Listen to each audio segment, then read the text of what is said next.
I was in Chicago, and the guy picked me up from the airport, and he's like, "Where are you from?" And I say, "Utah." And he's like, "Oh, let me stop you." And I'm like, "No, let me stop you." No to everything you're about to ask me, okay? No, I don't have 10 wives. No, I don't wear magic underwear. No, I don't know what planet God lives on. Just shut up, you predictable basic hack, okay? And then he's like, "Well, I was just gonna ask if you ski." Entertainers here in Utah are finding big breaks on the comedy stage. Meet two comedians, Brooke Tennison and Andy Gold, whose jokes often center around Utah's perceived culture and religion.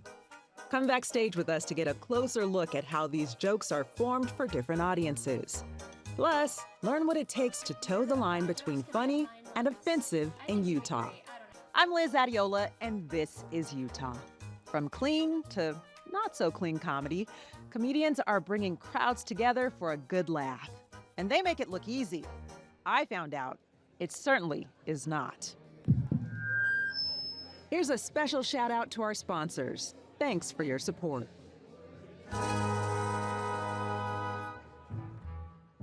What made you say this is something that I want to try and that I can do? What made me really first try an open mic was really just it was post-COVID, 2021, and I just was so bored. And I just really wanted to I don't know, do something to make my heart beat a little bit. So I went to an open mic. Would you say that you were a funny kid growing up, or did people say, "Hey, you're pretty funny," or? I don't know if people said funny. Definitely I wanted attention and I was working for it. So my dad especially is very he likes to tease. And so I kind of grew up being familiar with a certain level of irony, I guess, and knowing something that's said in a certain tone isn't always meant to be serious. Hi, thank you guys so much for being here. So I was raised Mormon, and I'm not religious anymore, but I think I'm a living testament to the fact that it is possible for someone to be ethnically Mormon. Like Jewish people can do that. They're still Jewish if they're not religious. I think Mormons should be able to have that too. Because I don't go to church anymore, but I still have to walk around with the face of someone whose parents are 13th cousins. Being funny was always kind of my trademark. You should be a comedian was something I heard all the time. I've lived in New York, LA, and I was in San Francisco for a few months too, and the Utah comedy scene is like any of those. There's a lot of people scratching and clawing to get stage time. The Wise Guys open mic draws an actual audience, which is not normal. Comedy is very popular. It's having a boom period, I think. And yeah, Utah isn't exempt from that. You had mentioned that you feel that open mic is a part of the writing process, not the product of it. What did you mean by that? For most comedians, you don't really know if it's funny until the audience says it is, because that's who's in charge. Isn't that kind of terrifying though, not knowing until you're there, almost about to jump off the diving board into a little bit, yeah, it is. Oh yeah, trying a new thing, especially if you're excited about it and it doesn't go well, definitely, yeah, it sucks. I don't know if I would say that the audience helps me write the joke, but I kind of do. What part of the thing is amusing about the idea helps you to expand on it in the right direction. Usually when the idea comes, I jot it down on my phone, and then it's just a little blurb in my notes. Usually if I expand it, I'll try to write it out on paper. When I'm writing, I'm not 100% chance that's gonna crush, and that line is no good. I'm constantly surprised by the audience feedback. That's why an audience is so crucial to doing stand-up comedy. You need that live audience. Guy at the other club downtown, homeless guy, sad. He was holding a sign that said, "Restore my faith in humanity." So I just walked up to him and said, "Hey, most people are doing a lot better than you." We doing okay? How we doing about that one? Was that too dark? People ask, "Did you do it at home in front of a mirror or anything like that?" No, that's like air guitar. The audience responds and then you adjust accordingly. Let's get right to the meat and potatoes of it then, shall we? Let's do it. I'm a recovering heroin addict. Anybody else?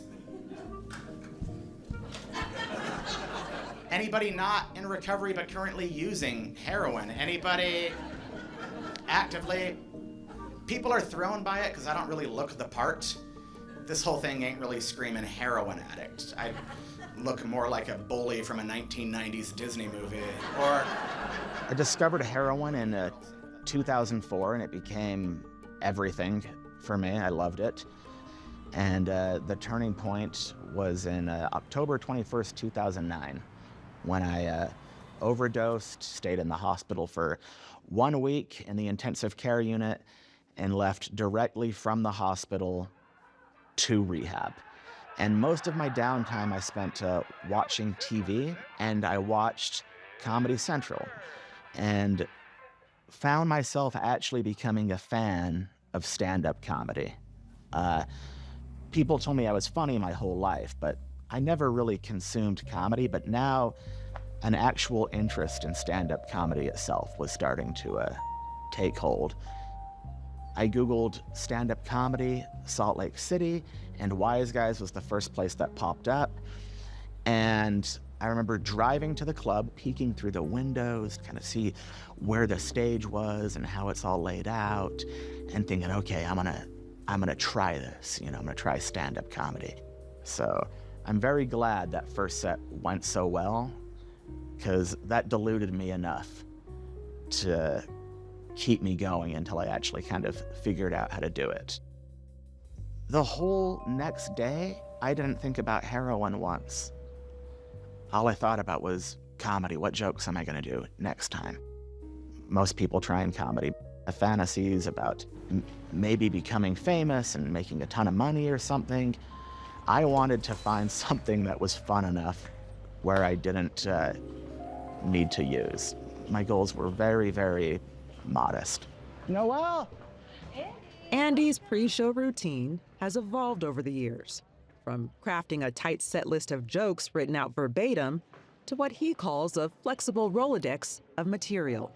But what I do usually is on a piece of paper, I write just keywords of the jokes I'm gonna hit that night, which just kind of covers not my whole set list, but the dashes, and what's in bold is new stuff that I want to hit. But if you were to pick this up, it would make no sense to you. So many of my jokes depend on funny descriptions, but I don't want to be too hung up on getting the wording exactly right. I want to be in the moment.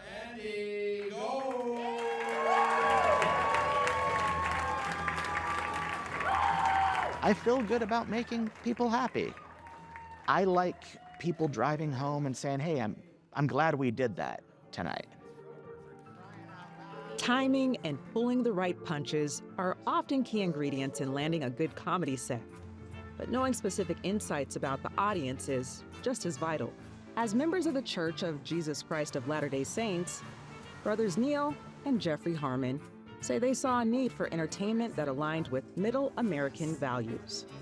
So they worked with director Isaac Halasima to launch Dry Bar Comedy in 2016.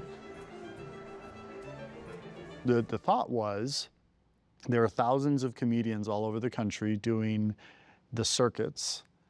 And if you could go through those and find the comedians that are very, very good talent, have not been fully discovered yet, put them on our stage, and get them to do family-safe sets. We use the word family-safe. It's not necessarily family-friendly because some of the jokes might be marriage jokes or jokes that little kids wouldn't understand.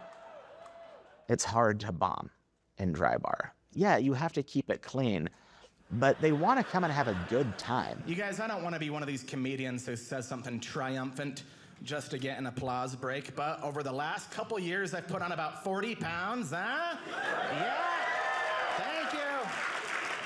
Thank you. It wasn't easy, everybody. This is a whole series of bad decisions. This is my third go-around as a fat man, and I knew I was getting fat again when my mom told me it looks like I'm getting strong. Dry Bar's kind of a badge of honor, right? If they can go and put that they've done a Dry Bar special, I know that they're saying they're doing a clean show. It meets these certain standards. We tell comedians, like, there's clean comedy, and then there is Provo clean. And so there's this range of comedians everything from Leanne Morgan and Jeff Allen, who were always clean, to Adam Carolla coming in, who are not normally doing clean. And like Adam Carolla said, I want to try it. It sounds like a challenge. I think the problem with Olympic fencing is the outfits. You know, they dress like X-ray technicians with a spaghetti colander on their head. They should be forced to wear the outfits of their country swordsmen from back in the day, right? You'd watch that. France would have a musketeer, you know, a guy with a boot up to here and a suede vest and a felt hat with a feather in it. Japan would have a samurai. United States, a homeless guy with a machete. So when we film a season here at Dry Bar, we'll have anywhere in a year, anywhere from 50 to 60 specials filmed, up to 110 specials filmed a year. Yeah, we can crank out a lot. We're headed to Boomerangs in Mill Creek to an open mic. I haven't been to this one before, so we're gonna go check it out. Most comedians hit the stage anywhere from dozens to hundreds of times per year to perfect their craft. Brooke says her goal is to do 5 open mic nights per week and shares how it feels to tell jokes to a live audience. It's so nice, but it's also so fleeting because then like you get the laugh and it's like, oh good, that worked. But then it's like, okay, what about that worked? All right, let's go. And yes, that is me for some inexplicable reason, signing up to try stand-up comedy for the very first time. So what's going through your mind right now? Yeah, mostly just wondering like, ooh, I hope like some more people show up, more audience members would be cool. Just kind of feeling out. Yeah, I haven't been to this bar before, so just kind of feeling out the vibe. What is usually the time frame or the time limit that you have at open mics? It's usually like 3 to 5 minutes. Okay. Yeah. All right. Do you have any tips for me or any advice? Ooh, I mean, oh man, for your first open mic? Yeah, you just have to do it. Like, have to do it. Just I rip guess the Band-Aid off and get up there. Yeah, and if it goes terrible, never have to show your face in here again. Good evening, good evening. My name is Liz Adeola, and when I was about 9 years old, I fell in love with one of the elves from the Rice Krispies box. It was Pop. You know who it was. Pop was a looker. I was in love with Pop. I would dedicate my heart to Pop, and I wanted to run away and be with Pop forever. And there's actually a whole thread on Reddit of people who would love to go on a date with cereal box mascots. And I started swiping through the comments and what people were saying, and then it got dark, and I was like, okay, we're not the same. This is a different crowd that is into some weird stuff.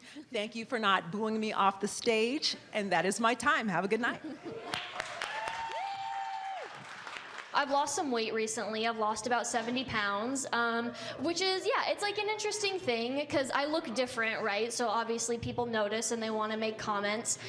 And some people aren't very tactful about it. Like I had this one guy say to me, he said, he started off super strong with just like, hey, did you lose a shit ton of weight? Which first of all, kind of unnecessary, but I was like, I think I have the worst body type on the system because my body type is apple. How would you describe their shape? Round, yeah, exactly. Not unlike the Earth. So that makes me feel real good. Yeah, see, wasn't that funnier when I weighed 70 pounds more than it was? Yeah, there was a better joke back then. I can't really do it anymore. Especially when you're trying a bunch of new stuff in one night and then none of it goes great. It's really easy to be like, oh, okay, I guess I'm just not actually funny. I guess I've just been kidding myself this whole time. And about every 2 weeks, I'll feel like that. And then you just have to keep believing in yourself and keep going to mics. and then at some point you get better. I think that'll go ahead and be my time. Thank you so much. Oh, you guys, thank you so much. I had so much fun with you here tonight. I had a great time. Thank you for coming out. Wow, who knew so much hard work and dedication went into telling great jokes? And a really good joke will stick with you for quite some time. Who's the funniest person in your life? Go ahead and let us know in the comments. Also, go ahead and check out another This Is Utah video. The link is right there on your screen. And be sure to hit the like and subscribe button so you never miss out on an upload.